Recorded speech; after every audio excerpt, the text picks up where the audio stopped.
डरी हुई थी उस टाइम पे बिल्कुल। कि कुछ ऐसा तो नहीं होने वाला कि अब कोई भी बात होगी तो बुलडोजर आ जाएंगे। तो मैंने कहा आपको आदेश है तो एक काम करिए, हमारी जानों पर चढ़ा दीजिए ये बुलडोजर जो आप लेकर आए हैं, नफरती बुलडोजर। सुबह रात को सोए हुए हैं, कल नेक्स्ट डे उनका घर नहीं है, तो एक जो फील उनको भी कुछ ऐसा हो रहा होगा कि यार ये क्या हुआ हमारे साथ। बड़ी समस्या स्टे माफियाओं की है। अच्छा। और जो ये स्टे माफिया हैं, ये वो स्टे माफिया हैं जो किसी ना किसी नेता के संरक्षण में है, लेकिन अगर किसी ऐसे को टिकट देती है जो आरएसएस के कोटे से आता है। कांग्रेस में आपके यहाँ ऐसे लोग हैं? आरएसएस के लिए काम करते हैं, पार्टी टिकट चाहिए कांग्रेस का। कूड़े की कंट्रोवर्सी थी जी। जिसको आपने साफ कराया था, आपका पूरा उसमें योगदान था, लेकिन क्रेडिट कोई और ले गया। अगर मुझे कभी चुनाव लड़ना पड़ा जी। तो मैं शायद निर्दलीय चुनाव लड़ना पसंद करूँ। अपने अलावा किसी और का नाम दे ही नहीं सकती, क्योंकि अभी भी मैं इस रेस में हूँ। ठीक है। अभी भी मैं इस दौड़ में हूँ, तो मुझसे बेहतरीन कैंडिडेट तो मैं अपने आप से बेहतरीन तो किसी को कहूंगी ही नहीं। ठीक है। घरों के सामान तोड़ दिया गया था, घरों से लोगों को उठाया जा रहा था, तेजाब लेकर के उसके पीछे भागा, पूरा गली मोहल्ला इकट्ठा हो गया। और उसके बाद भी 100 नंबर पे 112 नंबर पे जब फोन करते हैं तो कोई पुलिस आती है और उसको लड़ाई झगड़े का आपसी मामला कह करके खत्म कर देती, कोई एफआईआर नहीं होती है।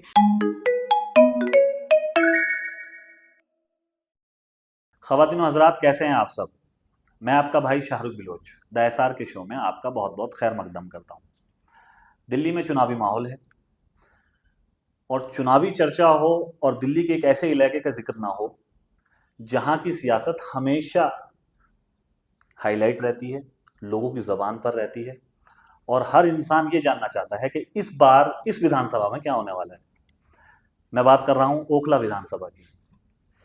पिछले दिनों जब हिंदुस्तान के अंदर सीए एनआरसी का मुद्दा बड़े जोर शोर पर था, तो इसी विधानसभा की, इसी इलाके की हमारी माँ बहनों ने ऐसा इनकलाबी काम किया और अपनी हिम्मत का लोहा पूरी दुनिया में, पूरे देश में मनवाया और सरकार को अपने फैसले को पीछे करने पर मजबूर कर दिया।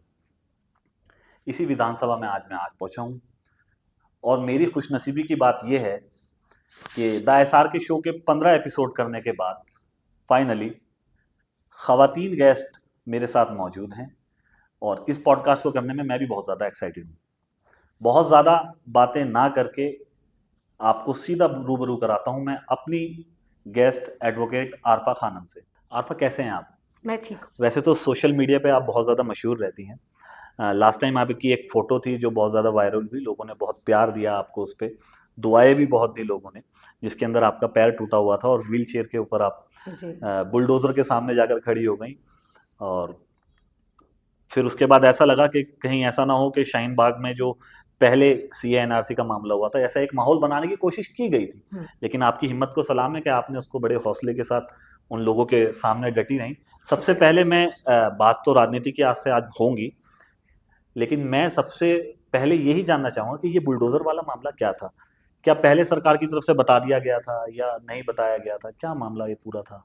मैं समझना चाहूँगा इसको। देखिए, जब जहांगीरपुरी हुआ, जी। जहांगीरपुरी में बुलडोजर आया जी। और जिस तरीके से ताबड़तोड़ तरीके से वहाँ की दुकान मकान गिरा दिए गए, हम लोग वहाँ गए थे, वहाँ की हमने तस्वीरें देखी, लोगों से मुलाकातें की और उसके बाद से लगातार जी। बड़े चैनल, जो मीडिया चैनल्स हैं, उस पर ये दिखाने की कोशिश की गई कि अब शाहीन बाग में बुलडोजर चलेगा, बुलडोजर कार्यवाही होगी, बुलडोजर की हुंकार, वो ऐसी चल रही थी। हाँ, टैगलाइंस चलाई टैगलाइंस जा। चल रही थी। बिल्कुल। क्योंकि ये इसलिए भी ज़्यादा सोचने वाली बात थी कि पड़ोसी जो राज्य है उत्तर प्रदेश, वहाँ तो ये पूरी तरीके से, एक तरीके से इन्होंने इसको लीगल कर दिया है। सरकार ने आंखों पे पट्टी बांध रखी है और शासन प्रशासन कुछ भी हो, वो इस चीज़ को एक समाज के ऊपर ज़्यादा चलाने की कोशिश करते हैं। तो माइनॉरिटी, मैं अगर कहूँ दिल्ली की माइनॉरिटी डरी हुई थी उस टाइम पे कि कुछ ऐसा तो नहीं होने वाला कि अब कोई भी बात होगी तो बुलडोजर आ जाएंगे।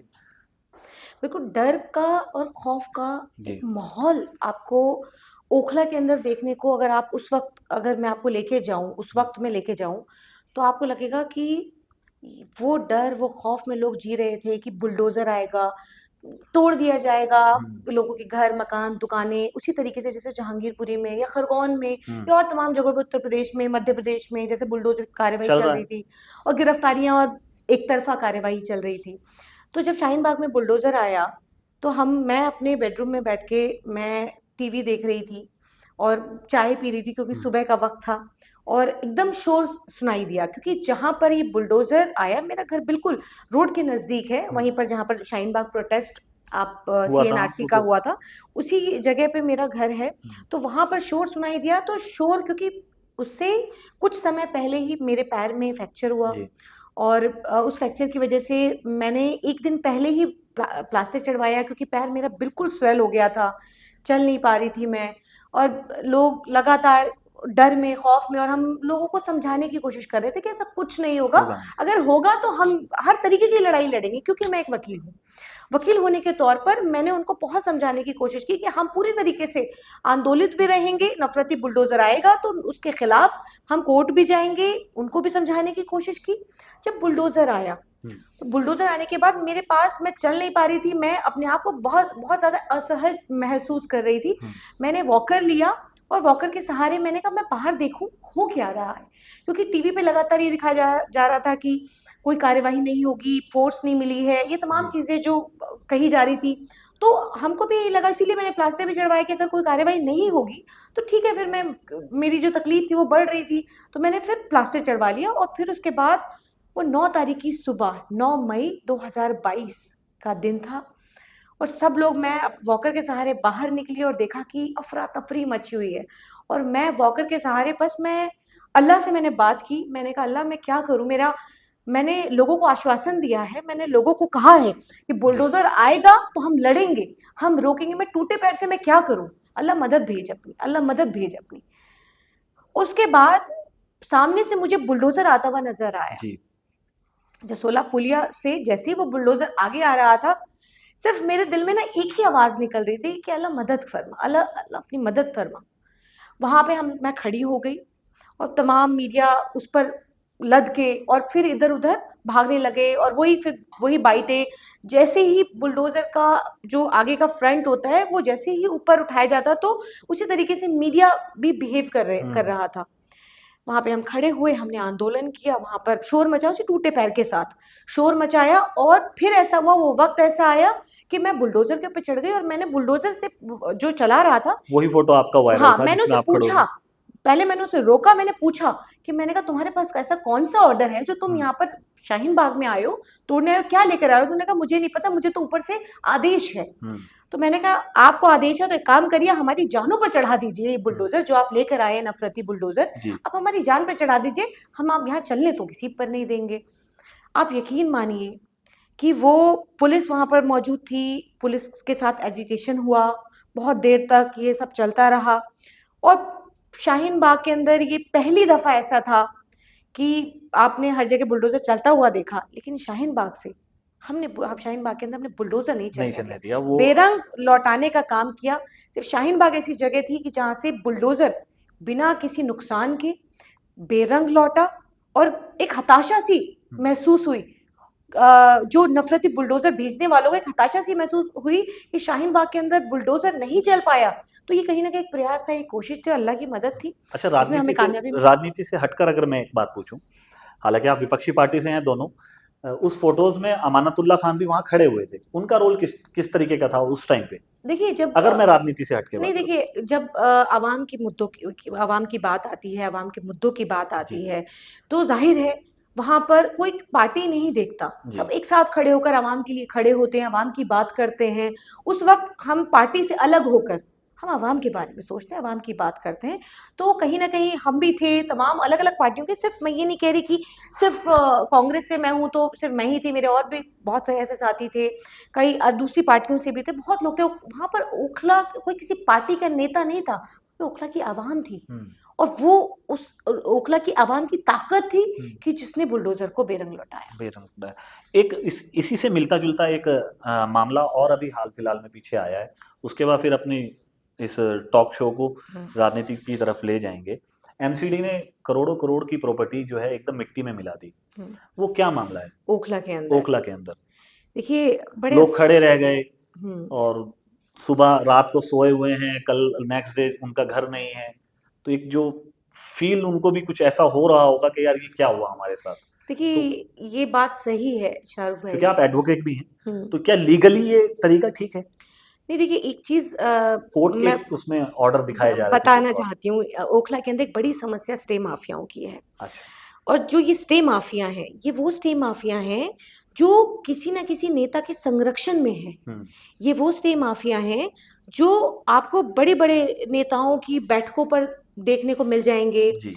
ये वो स्टे माफिया हैं जिसके खिलाफ ओखला की आवाम ने हाल फिलहाल में हम्म। एक बड़ी मुहिम शुरू की, हम्म। जिसको ओखला पंचायत के नाम से एक बड़ी मुहिम शुरू की। लोग ओखला के आवाम संगठित हुए और संगठित होकर के लड़ाई लड़ी और माशाल्लाह कामयाबी मिली। आपने सही कहा कि लाखों करोड़ों रुपए का नुकसान हुआ, कई बिल्डिंगें ऐसी थी, लेकिन कौन वो स्टे माफिया, कौन है वो ब्लैकमेलर? ये वो ब्लैकमेलर हैं जिन्होंने एमसीडी, देखिए एमसीडी तब तक नहीं करती जब तक कोई ऐसा ब्लैकमेलर नहीं जाता मुखबरी करने के लिए, या बिना किसी ब्लैकमेलर के कोई एमसीडी की तो जो चुनिंदा 10-5 ऐसे जो जी। होंगे केसेस ओखला के अंदर, पूरे ओखला की बात कर रही हूँ, जो एमसीडी ने गिराए होंगे, वो भी प्राइवेट कंप्लेंट पर। जी। बाकी तो स्टे जो माफिया हैं, ब्लैकमेलर हैं, वो पैसों की खातिर जो उनका स्टे माफियाओं का जो आतंक था ओखला के अंदर, तो वो उसके खिलाफ इस जो डिमोलिशन जो ये हुआ, जी। बड़े बड़े नेता शामिल थे इसके अंदर, बड़े बड़े माफिया जो ब्लैकमेलर हैं वो उनकी बैठकों पर आपको देखने को मिलते थे। तो जाहिर है वो उन तमाम लोगों के खिलाफ जो है एक बड़ी मुहिम चलाई गई, बाकायदा रैली निकाली गई। आज वो मुंह छुपाते घूम रहे हैं, आज हालात ये है। इस बार जो चुनाव होने जा रहा है दिल्ली के अंदर, क्योंकि ओखला पिछले कई सालों से आपका मामला हुआ हो, सीएनआरसी का मामला हुआ हो, तो वो वुमेन, खवातीन कह लें, वुमेन कह लें, हिंदी में औरत कह लें, उनके वजह से काफ़ी हाईलाइट रहा है। बहुत सारी चीज़ें उन्होंने परे करी हैं। इस बार मैं जो देख रहा हूँ आपकी विधानसभा के अंदर, आप जिस पार्टी से आती हैं, कांग्रेस पार्टी से, वहाँ 3 लेडी ऐसी हैं जिनका नाम चल रहा है फिलहाल। एडवोकेट आरफा खानम, इशरत जहां और अरीबा खान। ये 3 लोग चुनाव में हैं। अगर पार्टी आपसे इन दो, आप तो खैर हैं ही, आप अपना नाम तो सजेस्ट कर ही रही हैं, एज अ पार्टी मेंबर आपसे कोई एक नाम सजेस्ट कराया जाए कि आप किसको इस बार टिकट के लिए चाहती हैं कि मुझे ना हो तो इनको हो जाए, तो वो कौन होगा, इशरत या अरीबा? देखिए पहली बात तो मैं अपने अलावा किसी और का नाम दे ही नहीं सकती, क्योंकि अभी भी मैं इस रेस में हूँ। ठीक है। अभी भी मैं इस दौड़ में हूँ, तो मुझसे बेहतरीन कैंडिडेट तो मैं अपने आप से बेहतरीन तो किसी को कहूंगी ही नहीं। ठीक है। और ये तो बात की बात है कि क्योंकि मैं अभी उस हैसियत में नहीं हूँ कि मैं किसी और का नाम लूँ। इस दौड़ में हूँ, पार्टी जिसे भी टिकट देती है, मुझे नहीं मालूम किसे देगी या पार्टी का क्या फैसला होगा, लेकिन फिलहाल मैं दौड़ में हूँ, तो मैं अपने आप को बेहतरीन कहूंगी। मैं अपने से बेहतर तो किसी और को शायद कहूंगी नहीं। अच्छा, अगर आपके अलावा कोई और कैंडिडेट आ जाता है तो आप उसका साथ शाना बाशाना उसके साथ खड़े हो जाएंगे, या कुछ मसले ऐसे रहेंगे कि आप अपना आपको पीछे खींचेंगे? नहीं देखिए, इसमें फर्क है शाहरुख भाई। इसके अंदर फर्क ये है कि अगर किसी भी, क्योंकि हमने एक जो ओखला के अंदर एक हमने जो युवा जो कांग्रेसी हैं या ओखला के जो कांग्रेसी हैं जो पार्टी के लिए झंडे उठाते हैं, दरिया बिछाते हैं, मंच लगाते हैं, हम सभी लोग जितने भी ओखला के संगठन के लोग हैं, उन सभी लोगों ने यह तय किया है कि अगर किसी ऐसे को अगर पार्टी टिकट देती है जो कांग्रेस के लिए काम करता है थोड़ा या ज्यादा, जो आज तक जो अभी तक होता है, पिछले 30-32 सालों से जो हम देखते आए हैं, उसको लेकर के हमने पार्टी के सामने अपनी बात रखी है। हमने जो हमारी तमाम जो चीजें थी कि जो हम जैसे कार्यकर्ता, मैं बहुत राहुल गांधी जी की बहुत छोटी सी सिपाही हूँ, छोटी सी कार्यकर्ता इतना सी अपने आप को मानती हूँ, और ऐसे तमाम जो लोग हैं मेरे जैसे जो संघर्ष कर रहे हैं पार्टी के लिए, तो उन सभी के लिए ये चुनाव का जब वक्त आता है तो जाहिर है सब अपने आप को तोलते हैं, देखते हैं हम कहाँ स्टैंड करते हैं, पार्टी की नज़र में हमारा क्या वजूद है, वो तमाम चीज़ें। तो उसको देखते हुए कहीं ना कहीं हम ऐसे कैंडिडेट को चुनाव लड़ाना चाहते हैं जो पार्टी के लिए समर्पित हो, पार्टी के लिए कुछ करता हो, आवाम के लिए कुछ करता हो। हम किसी ऐसे कैडर को चुनाव नहीं लड़ाएंगे। हमने पार्टी के सामने भी इस बात को रखी, और मैं दोबारा से इस बात को आपके सामने दोहरा रही हूँ कि हम किसी ऐसे को, कोई भी जिसको पार्टी टिकट देगी, मैंने साफ कहा है कि मैं ऐसे अगर पार्टी किसी को भी अगर टिकट देगी, पैराशूट हो या ऐसा हो, तो वो हम सोचेंगे कि हम फिर क्या फैसला होगा। लेकिन अगर किसी ऐसे को टिकट देती है जो आरएसएस के कोटे से आता है, कांग्रेस में आपके यहाँ ऐसे लोग हैं? बिल्कुल, राहुल गांधी जी की एक लंबी लड़ाई है इसके चलते, लंबी लड़ाई लड़ते हुए आए हैं। ऐसे तमाम लोग छुपे हुए आरएसएस के लोग आज भी पार्टी के अंदर मौजूद हैं, जो छुपे हुए हैं, आरएसएस के लिए काम करते हैं, पार्टी टिकट चाहिए कांग्रेस का, ऐसे बहुत लोग हैं। मुस्लिम बहुल सीट से बिल्कुल बहुत लोग हैं ऐसे, मैं कह रही हूँ आपको, आप अगर घुमाएंगे, जनता जानती है, अवाम बहुत अच्छे से जानती है। तो किसी आरएसएस के कोटे से अगर कोई टिकट आएगा तो मैंने साफ किया है कि हम बिल्कुल इसके खिलाफ और विरोध भी करेंगे। अभी तक की जो आपकी कांग्रेस पार्टी की कमान ओखला विधानसभा में है, आप तो यूथ हैं, अभी आपकी राजनीति की शुरुआत है, बहुत आगे तक आप जाएंगी। अभी तक जो कमान संभाल रहे हैं आप लोग, उनसे कितना सेटिस्फाई हैं? नहीं देखिए, ओखला का अगर इतिहास अगर हम पढ़ेंगे और इतिहास जानेंगे तो देखिए क्योंकि एक कंट्रोवर्सी मुझे याद आ रही है। हाँ। मैंने सुनी भी है, वो कुछ कूड़े की कंट्रोवर्सी थी जिसको आपने साफ कराया था, आपका पूरा उसमें योगदान था, लेकिन क्रेडिट कोई और ले गया और वो आप ही की पार्टी के लोग थे।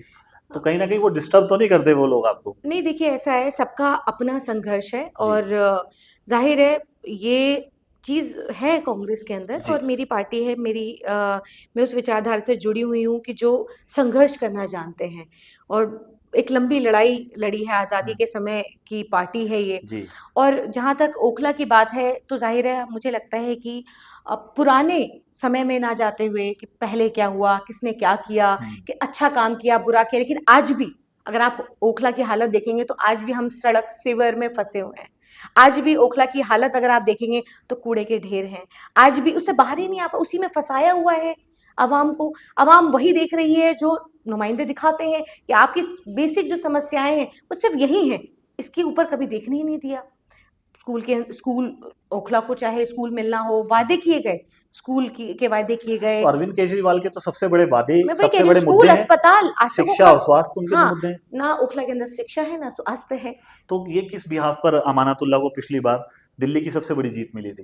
देखिए, हम ये कह सकते हैं कि आपकी विधानसभा में तो सबसे बड़ी जीत ही अमानतुल्लाह खान की हुई। किस्मत वाले हैं, और ये कहना ये चाहती हूँ कि पिछली बार 2 बार से, तो पिछले 10 सालों से 2 चुनाव निकले और दोनों चुनाव में अरविंद केजरीवाल जी की लहर में निकले हैं। अपना कोई काम तो उनका ऐसा है नहीं कि जिस पर वो उन्होंने उनको वोट जनता ने दिया हो। किस्मत से कह सकते हैं कि ये तीसरा चुनाव है, और इस तीसरे चुनाव में भी ये कह सकते हैं कि ओखला की जनता कितना काम किया है उन्होंने, कितना आवाम खुश है, ये तो आवाम आने वाले चुनाव वैसे में अगर मैं बताएगी। आपसे पर्सनली पूछूं, क्योंकि आप विपक्ष में हैं और हो सकता है 1-2 दिन में आपका नाम इस विधानसभा से आ जाए, हम भी दुआ करते हैं कि आपका नाम आ जाए, तो अमानतुल्लाह आपको पर्सनली आप किस तरीके से उनको विधानसभा में जाके घेरने की तैयारी कर रही हैं? अमानतुल्लाह का जो ये 10 साल का पीरियड रहा है, कैसा रहा है? देखिए, हम तो हमेशा विपक्ष के तौर पर हम घेरते ही रहते हैं, और हम समय समय पर सड़क, सीवर, ये तमाम चीजें जो मुद्दे हैं, वो बेसिक जो मुद्दे हैं उसको लेकर के, आज भी सड़कें टूटी हुई हैं, आज भी बहते सिवर आप ओखला के अंदर देखेंगे, गंदगी के ढेर हैं।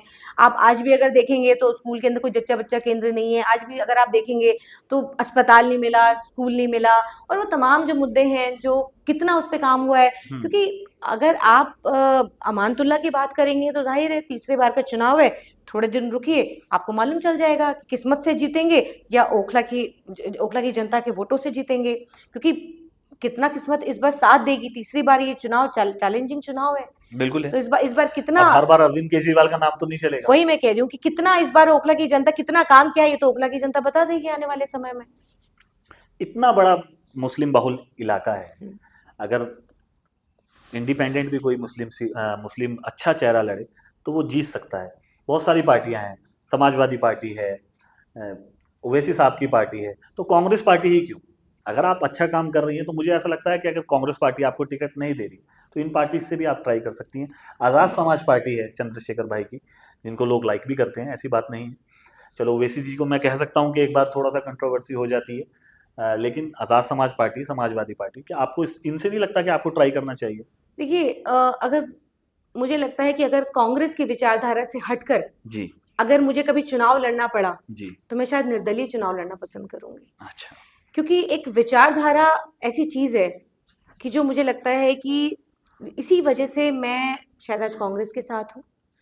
ये विचारधारा ही है कि जो हमारे नेता राहुल गांधी जी जितने मुखर तरीके से CNRC का पट्टा गले में डाल करके कहते हैं no CAA, no CAA, no no NRC. और आपकी अभी नेता प्रियंका गांधी जी ने जिस वो तरीके तो से उन्होंने फिलिस्तीन का फिलिस्तीन बैग का बैग लटकाया, मैं लेकर उसी के की वो, बात कर रहा और बांग्लादेश का, ये कौन करता है? हूँ। आप समझिए, ये कौन करता है? कितना मुखर होकर के कौन बोलता है, कौन ये लड़ाई लड़ती है? आपने सीएनआरसी का जब जिक्र हो रहा है तो इस बात को भी कहना चाहती हूँ, जब सीएनआरसी हुआ और जब वेस्ट यूपी के अंदर जी जब जिस तरीके की बर्बरता हो रही थी हम्म, लोगों के साथ, प्रियंका गांधी जी गई थी, जी तब जाकर के लोगों के घरों के अंदर कैमरे तोड़ दिए गए थे, घरों के सामान तोड़ दिया गया था, घरों से लोगों को उठाया जा रहा था।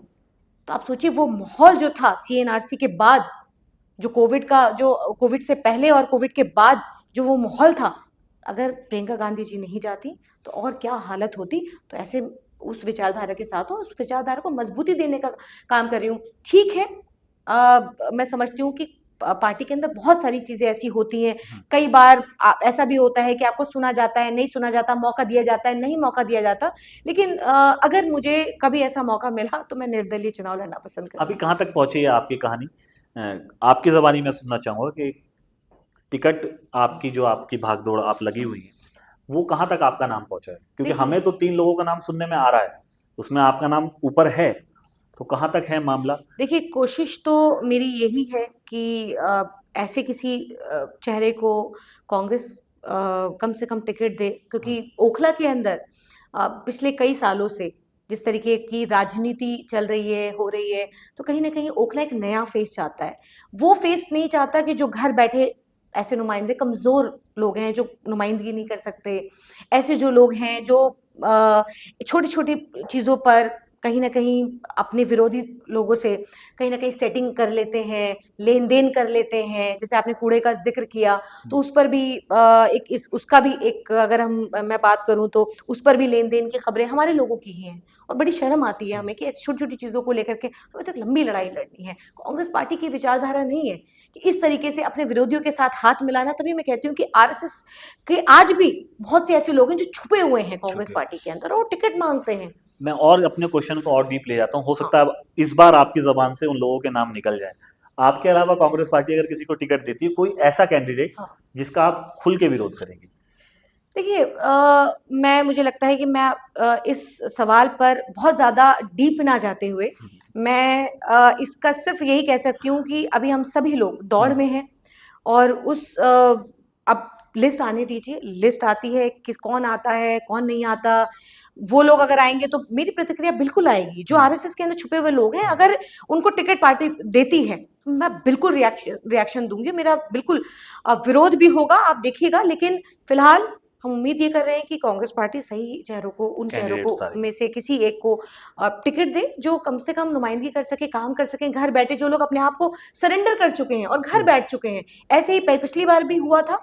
लेकिन इस बार उम्मीद कर रहे हैं कि किसी ऐसे चेहरे को मिलेगा जो कम से कम ओखला की मजबूत तरीके से नुमाइंदगी कर सके। आपके क्या मुद्दे रहेंगे इस बार अगर आपको टिकट कांग्रेस पार्टी दे देती है? जो मेन फोकस आपका रहेगा, आपकी चुनावी जो सभाएं होंगी, उसमें किस चीज़ की ज़्यादा चर्चा रहेगी? देखिए, अगर अल्लाह ने मुझे मौका दिया और मुझे टिकट मिलता है, तो जो ओखला की जो समस्या है, जो हम बार बार इस बात को कहते हैं, डेवलपमेंट, विकास, जी कि इंशाल्लाह इंशाल्लाह मैं आपको आपके चैनल के माध्यम से ये बात कहना चाहती हूँ कि देखिए, ये जो सड़क, सिवर, बहते सिवर, टूटी सड़कें हैं, पानी नहीं आ रहा, सालों साल से लोग खरीद खरीद करके पानी पी रहे हैं, जी ये समस्याएं तो ऐसी समस्या, ये बहुत छोटी समस्या है। हम्म इसको इतना लार्जर वे में दिखाया जाता है कि इसको लोगों को लगता है ये, इसके अलावा कोई मुद्दे ही नहीं है। मुद्दा नहीं है। देखिए, मुझे लगता है इन मुद्दों पर तो इंशाल्लाह कोई परेशानी नहीं आने दूंगी अगर मुझे मौका मिलता है तो। जी लेकिन इसके अलावा जो बड़े मुद्दे हैं, जैसे हमारे ओखला को अस्पताल मिले, स्कूल मिले, और वो तमाम, आप महिला सुरक्षा की अगर बात करें, नशा सबसे बड़ी समस्या ओखला के अंदर आज है। तो कहीं ना कहीं महिलाओं के लिए क्या और हम यहाँ कर सकते हैं, उसको लेकर के बहुत सारे ऐसे प्रशिक्षण केंद्र हम बना सकते हैं जो महिलाओं के सशक्तिकरण में मदद मिले, किस तरीके से वो और ज्यादा मजबूत हो, उसको लेकर के। कम से कम आपको ये बात जरूर कहना चाहती हूँ कि आज अगर कोई महिला अगर एफआईआर कराने जाती है तो समझिए उसकी एफआईआर नहीं होती है। मेरा ये आखिरी सवाल भी था कि वुमेन सेफ्टी की ओखला के अंदर क्या पोजीशन है हाल फिलहाल में? तो बाकी आपने बता दिया है, देखिए, उसको थोड़ा सा और खुल के बताना चाहेंगे? सेफ्टी, देखिए सेफ्टी का तो हालत, सेफ्टी की हालत ये है कि इतना ज्यादा नशा है कि आप देखिए कहीं किसी कोने पर, कहीं किसी, जैसे ओखला के अंदर नाला है, जी नाले के पीछे अगर बाउंड्री वॉल बना हुआ है उसके जी पीछे देखिए जी रेत का टीला है, जी यहाँ पर देखिए ये और तमाम जगह है जहां पर आपको नशेड़ी, रात को आप थोड़ा लेट नाइट आइए तो आपको पता चलेगा पैडलर घूम रहे हैं। हम्म, तो उसकी वजह से अ, इतना ज्यादा वहां पर महिलाओं के मैं कहूंगी केसेस हैं, जो एफआईआर कराने जा रही है एफआईआर नहीं हो रही जी है, तेजाब लेकर के। ठीक है, अभी कुछ दिन पहले का अगर मैं केस आपको बताऊं तो एक हमारी बेटी है जो स्कूल वक्त से कोई उसे लड़का परेशान करता था, नशा करता है, नशा नशा करके उसका पीछा करता था, और एक दिन तो हालत ये हो गई कि तेजाब लेकर के उसके पीछे भागा, पूरा गली मोहल्ला इकट्ठा हो गया। और उसके बाद भी 100 नंबर पे, 112 नंबर पे जब फोन करते हैं तो कोई पुलिस आती है और उसको लड़ाई झगड़े का आपसी मामला कह मैटर करके बना के खत्म खत्म। कर देते, कोई एफआईआर नहीं होती है। वो उसके बाद जब लड़की जी दूसरे दिन जब घर से बाहर निकलती है तो फिर उसका पीछा करता है और उसे कहता है कि मेरे साथ चल वरना तुझे यहाँ से उठा के ले जाऊंगा। हम्म, वो लड़की डरते घबराते मेरे पास आती है, उसकी एफआईआर करा कर आती हूँ मैं। उसकी एफआईआर होती है, ऐसे तमाम केसेस से, रात के 12 बजे हो, रात के 2 बजे हो। मैं कोई पार्षद या विधायक नहीं हूँ, बहुत, मैं अपने आप को, मैं अपनी हिम्मत कहूँ या मैं क्या करूँ, लोगों की मोहब्बत, लोगों का हौसला जो लोग मुझे देते हैं, बस वही है मेरे पास, उसके अलावा मेरे पास और कुछ नहीं है। उसी हिम्मत, उसी ताकत से रात के 2 बजे भी आवाम के लिए खड़ी हुई हूँ, और अल्लाह ने मौका दिया तो इंशाल्लाह और मजबूती से कम मेरे थाने पहुंचने के बाद पुलिस वालों को ये घबराहट होगी कि एफआईआर करनी करनी पड़ेगी। पड़ेगी। तो आज वुमेन सेफ्टी की हालत ये है कि चलती जो जो हमारी माँ और बहनें हैं, उनके कभी पर्स छीन लिए जाते हैं, कभी उनको रास्ते चलते किसी का दुपट्टा पकड़ लिया जाता है, तो हालत ये है। तो उसको, वो तस्वीर बदलने की कोशिश करूंगी। बड़े बदलाव होंगे, छोटी छोटी जिस तरीके से छोटे छोटे मुद्दों में फंसा करके ओखला की आवाम को रखा है, कम से कम उन पर बात ना करके उन पर काम किया जाएगा, और बल्कि बड़े स्केल पर जाकर के काम किया जाएगा। एक आखिरी सवाल और ले लेता हूँ, ये मेरे मन में बैठे बैठे आ गया। पार्टी अगर आपको टिकट दे देती है हम्म। तो राहुल गांधी और प्रियंका गांधी में से किसको आप अपनी विधानसभा में लाना पसंद करेंगी कि आप मेरे लिए प्रचार कर दीजिए? राहुल गांधी जी और प्रियंका गांधी जी के बीच में से मैं किसी एक को तो चुन नहीं ये सकती। वैसे तकरीबन सब कांग्रेसियों का नहीं एक नहीं ही नहीं नहीं जवाब रहता है नहीं, वो कि हम ऐसे इनमें लोग से हैं, नहीं कंपैरिजन नहीं, नहीं ये कर नहीं, सकते। इसके अंदर देखिए ये फर्क है कि राहुल गांधी जी और प्रियंका गांधी जी जी। जिस लड़ाई को लड़ रहे हैं, आप देखिए लड़ाई आसान नहीं है। हम्म, ये ऐसी लड़ाई है कि अंग्रेजों से हम लड़ लिए थे, और आज ये दूसरे अंग्रेज बैठे हैं, उनसे लड़ना है, उनसे, उनको, बहुत सारे ऐसे जो लोग हैं जिन्होंने सरेंडर कर दिया, उन लोगों के सामने, सत्ता के सामने हर आदमी नतमस्तक हो जाता है, जी लेकिन राहुल गांधी जी और प्रियंका गांधी जी लड़ रहे हैं, और मैं उसी पार्टी की अदना सी कार्यकर्ता हूँ, और मैं भी उसी रास्ते पर हूँ। और मैं चाहती हूँ, अगर मुझे मौका मिलेगा तो मैं चाहती हूँ कि वो दोनों मेरे चुनाव प्रचार में आए, और इंशाल्लाह सीट को मैं निकाल करके दूंगी। मुझे मौका मिलेगा तो उम्मीद यही करती हूँ कि दोनों के आने से, क्योंकि राहुल गांधी जी और प्रियंका गांधी जी की दीवानगी लोगों के अंदर इतनी है कि लोग बहुत पसंद करते हैं। भारत जोड़ो यात्रा हुई, भारत जोड़ो न्याय यात्रा हुई, सब एक एक मिनट, पल पल की, जो वो जब लाइव चलता था तो लोग बहुत ही इंटरेस्ट के साथ देखते थे कि राहुल गांधी जी का वो संघर्ष, केरल, कन्याकुमारी से कश्मीर, मणिपुर से मुंबई, जो यात्रा जो चली, और उसने लोगों के अंदर एक जोश भरने का काम किया, प्रियंका गांधी जी का संघर्ष। तो ये किसी एक को चुनना तो मुश्किल है, लेकिन मैं मुश्किल है। चाहती हूँ दोनों लोग आए, चल, और हम लोग ओखला विधानसभा जीत करके और लोगों के लिए काम करें, लोग ओखला के अंदर बेहतरी हो, खुशहाली आए। बहुत अच्छा लगा आपसे बात करके, और सारे सवालों के जवाब भी आपने काफ़ी मुखर होके दिए हैं। शुक्रिया। उम्मीद करते हैं अल्लाह ताला आपको इस बार इस विधानसभा से टिकट भी दिलवाए कांग्रेस पार्टी से, और आप जीत कर भी आएँ, विधानसभा में इंशाल्लाह अपने लोगों के इंशाल्लाह मुद्दे उठाएं। इंशाल्लाह। तो ये थी एडवोकेट आरफा खानम आपके बीच में हमारे साथ। उम्मीद करते हैं आपको हमारी ये गुफ्तगू, ये वार्तालाप पसंद आई होगी, और अगर आपको हमारी ये पॉडकास्ट पसंद आया तो इसे प्यार देना ना भूलिए। लोगों में हमारे इस पॉडकास्ट को तकरीबन तकरीबन तकरीबन आप जो आपके मिलने जुलने वाले हैं उन तक पहुंचाइए, और द एसआर के शो को प्यार देना ना भूलिए। जब तक के लिए बने रहिए शाहरुख बिलोच ऑफिशियल के साथ। बहुत बहुत शुक्रिया।